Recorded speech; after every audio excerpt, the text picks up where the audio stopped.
Nous allons encore parler d'un point très important. Que le Seigneur Jésus-Christ vous bénisse tout d'abord de ce que vous avez disposé un peu de temps pour nous suivre.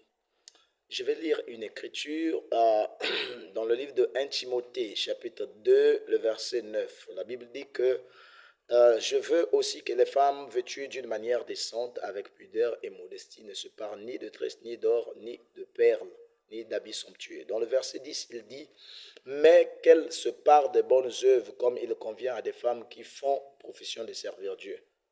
C'est ce que la parole de Dieu dit. Mais le point qui m'intéresse le plus, ou encore qui va nous intéresser le plus, c'est le point relatif au verset 9. Il dit, je veux aussi que la femme vêtue d'une manière décente. Donc, la décente. Pourquoi est-ce que la femme est censée s'habiller d'une manière très décente? Vous allez remarquer avec moi que même physiologiquement parlant, la femme a toujours été un être totalement différent de l'homme. Parce que, quand vous voyez l'homme, par exemple, l'homme peut causer moins de dégâts qu'une femme. Déjà, vous allez trouver que non, rien que par son habillement, l'homme, parfois, il se présente comme un vieux animal préhistorique. Pour ne pas peut-être vraiment heurter la sensibilité des gens, mais si vous voyez l'homme, un homme qui marche dedans en culotte, vous allez voir comme si c'est la grand-mère qui en est, ou encore un vieux papa, ou encore voilà, avec une culotte, c'est comme si un animal préhistorique qui est en train de marcher. Vous voyez, la femme, l'homme crée moins d'attraction par rapport à la femme. Je vous rappelle une chose, c'est que avec la femme, en fait, il y a trois possibilités de manifester de la prostitution. L'homme peut manifester la prostitution verbalement, donc par son expression, on peut exprimer de la prostitution, la manière de parler. Si vous suivez que non, la manière de parler des femmes, même si elles ne parlent pas de la sexualité, cela peut être lié étroitement à la sexualité. Or, vous voyez encore que en dehors de l'expression qui peut exprimer de la sexualité, mais il y a aussi la prostitution proprement dite, que nous connaissons tous, le fait de vendre son corps. Ça, ce vieux démon, tout le monde connaît, ce vieux démon qui est vraiment, depuis la nuit des temps, nous le connaissons. Mais ce qui va nous intéresser un peu plus aujourd'hui, c'est la prostitution vestimentaire. Dans la manière de s'habiller d'une femme, elle peut émettre des signaux. En fait, la femme est comme un chien, ou encore une chienne si vous permettez. Je ne dis pas ça pour manquer du respect des femmes. Je sais que non, il y a des femmes qui sont des véritables filles de Dieu, qui sont des princesses, qui sont des gens qui se respectent beaucoup, qui ont beaucoup, disons, ce sont des êtres qu'on peut accorder beaucoup d'estime parce que c'est quoi? Elle se respecte, elle croit en Dieu, elle aime Dieu. Déjà voir déjà une demoiselle qui accepte de suivre la voie de Dieu en abandonnant tout ce qu'elle faisait d'habitude, c'est pas donné à n'importe qui. Elle mérite du respect. Mais aujourd'hui, vous allez trouver que non, les femmes sont devenues comme des top modèles de Satan. C'est-à-dire, ce sont des gens qu'on est en train d'exposer maintenant dans le but de produire de l'attraction. Quand je parlais d'exprimer que la femme serait comme une chaîne, ce n'est pas peut-être pour manquer du respect aux femmes, mais regardez les chaînes, par exemple, quand elles atteignent la période de la rue. Donc, la période qu'elle devait avoir des petits, donc qu'elle est censée s'accoupler, vous allez trouver que dans quel que soit l'endroit où le mâle se trouve, il y a une certaine attraction qui se passe, qui fait de sorte que beaucoup de chiens quittent d'autres endroits pour venir vers là où se trouve la chaîne. C'est la même chose avec dans le cadre de l'espèce humaine. En fait, il y a des femmes, en fait, rien que par son habillement, en fait, elle ne veut pas exprimer qu'elle a besoin des hommes, mais son habillement dit le contraire, en fait. Son habillement parle.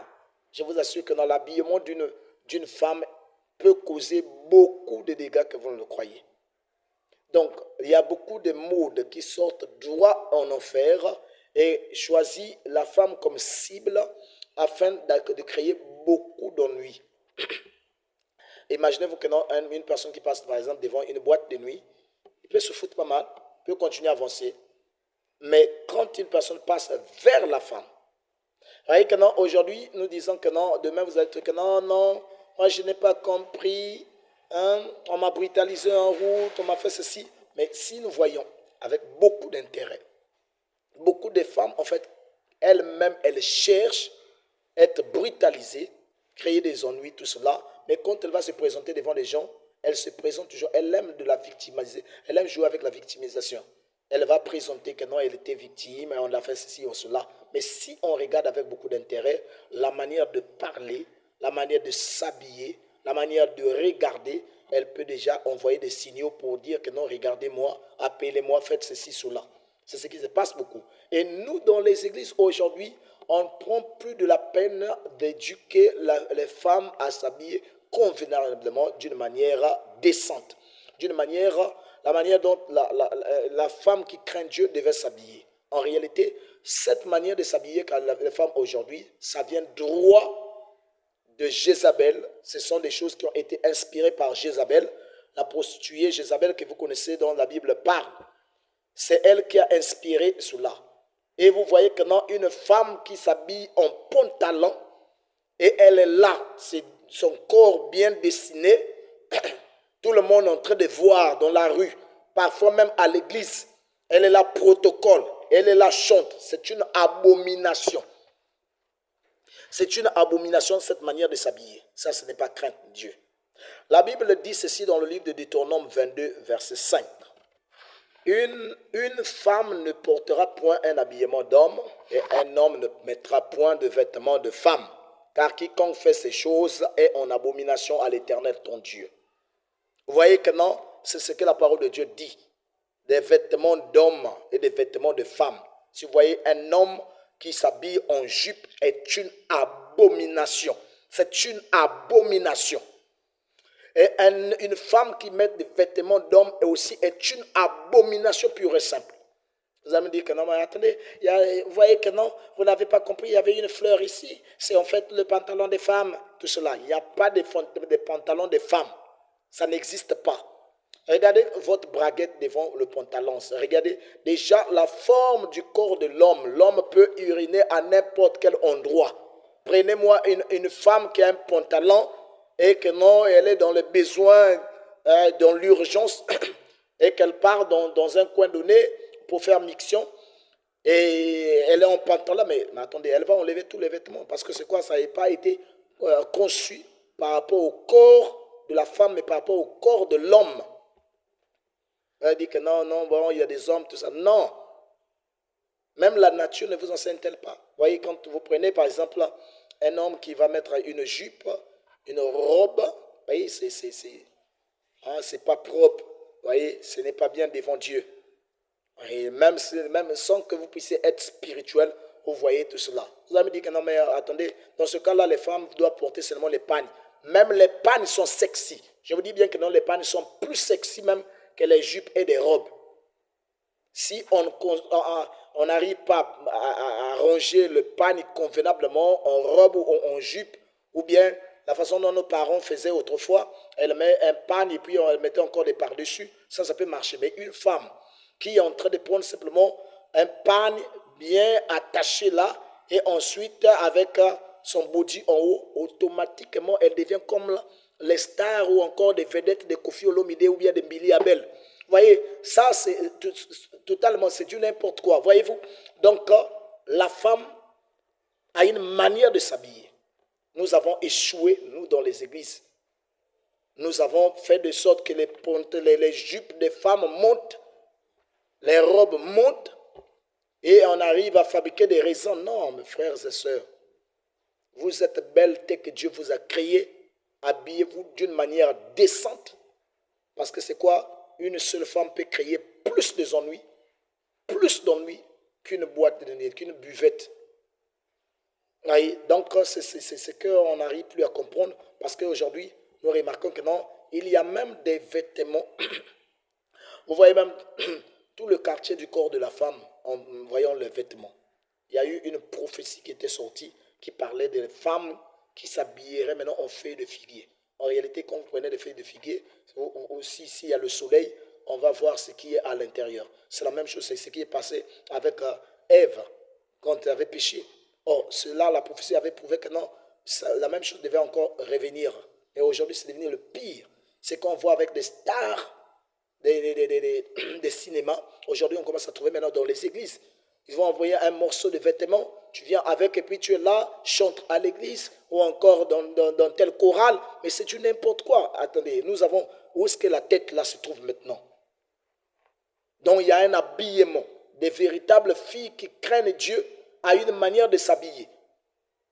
Et quand tu es un serviteur de Dieu, vous voyez que non, c'est devenu comme une sorte de... Il y a plus maintenant de motifs égoïstes. Parce que aujourd'hui, quand vous autorisez les femmes à s'habiller telles qu'elles veulent, vous aurez une église bourrée de femmes. Parce que c'est quoi? Notre gentil pasteur. Gentil pasteur autorise l'habillement indécent et autorise le n'importe quoi. Donc, allons-y là-bas. Cet homme-là nous aime bien.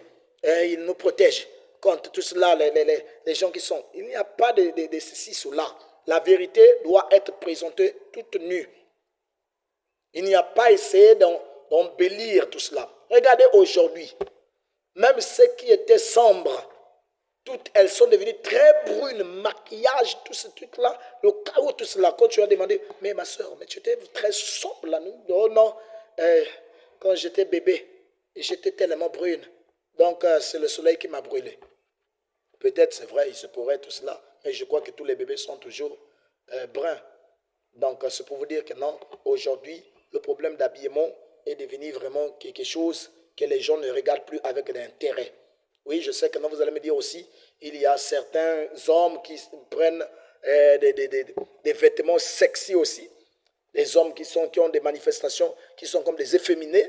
Un homme qui porte une veste qui est très saucissonnée, vous trouvez bien que non, la personne n'arrive plus à respirer dans une veste donnée, le derrière d'un homme bien serré, à tel point qu'il n'arrive même plus à marcher comme un ver de terre constipé.